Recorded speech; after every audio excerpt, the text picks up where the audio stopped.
Добрый день, уважаемые коллеги, а также доджиеводы, члены нашего клуба, близкие друзья, которые ездят на джорниках.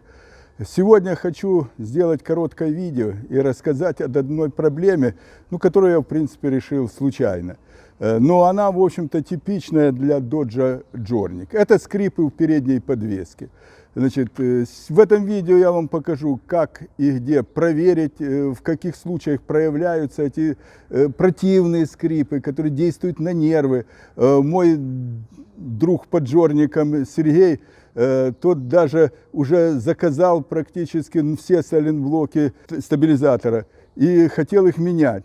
Я не сделал этого, но подожду, думаю, попробую, что у него получится. Меняли сайлентблоки, меняли все, скрипы смазывали, скрипы все равно продолжались. Пока я, наконец, не попал к механику от Бога, который меня послали ребята, которые делали мне развал схождения, сказали, что что-то не так с развалом схождения. И вот он мне поставил диагноз, что просто слегка повреждены нижние, задние, нижнего рычага, задние сайлентблоки. Это вот такие здоровые сайлентблоки, у них есть прорези, я вам на схеме все покажу. Не то, что они вышли со строя, нет. У них просто по вырезу произошел небольшой разрыв. И это скрип, это резина по резине. Но насколько они противные, что просто ёхан-бабай, ездить невозможно. Итак, для начала покатаемся. Я прежде всего хочу рассказать вам, в каких случаях проявляются эти скрипы в передней подвеске Dodge Journey и на каких препятствиях, скажем, лучше всего эти скрипы выявить. Ну а потом поговорим уже о том, как их устранить, где взять запчасти, где это сделать, как и сколько это будет стоить. Едем. Дороги нашей Родины – это сплошной полигон для испытаний подвески.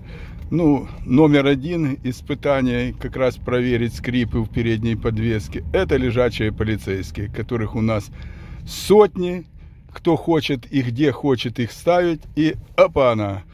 Высота их от 5 сантиметров и до 10 встречаются, в то время как ширина должна быть минимум 50, то у нас ширина в лучшем случае бордюра, это сантиметров 20-30. Так, второй отличный способ проверить подвеску на скрипы – это попереваливаться по нашим дворам, по внутридворовым проездам. Это просто родео. Ямы от 10 сантиметров до 15 вам обеспечены. Раскопки, все. Вот как раз полигон. Здесь можно и по диагонали вывесить машину, все, и вы все эти скрипы почувствуете, вон как перевалимся, ёханый бабай. Опа-на!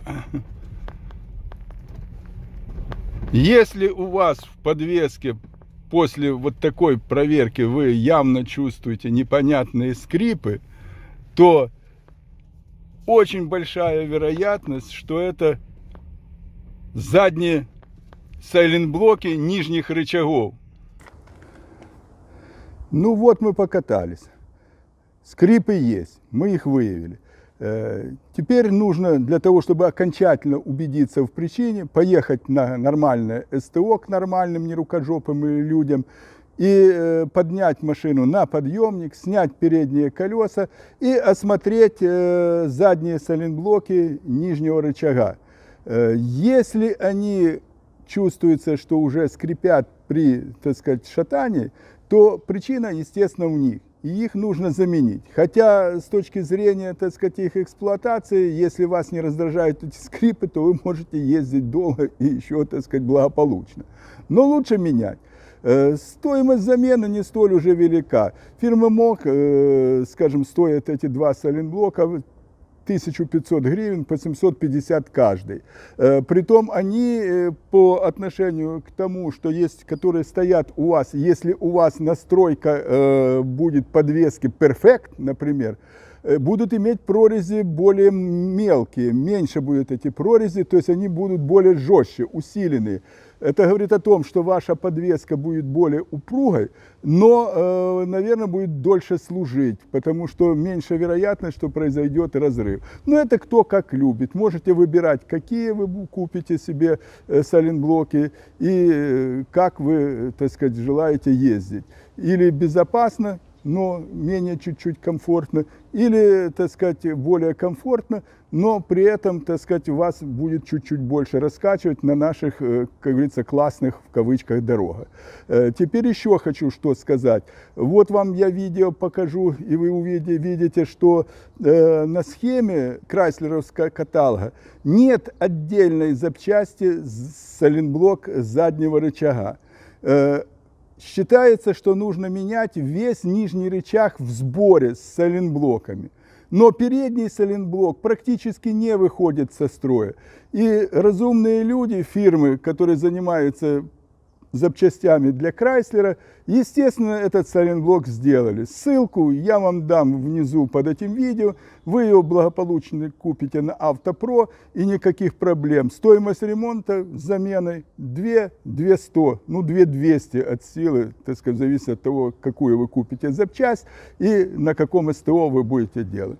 Ну, собственно, вот и все, товарищи. Я вам желаю хорошей Троицы, сегодня большой праздник, хорошего настроения всем джорниководам и дай Бог хорошего здоровья.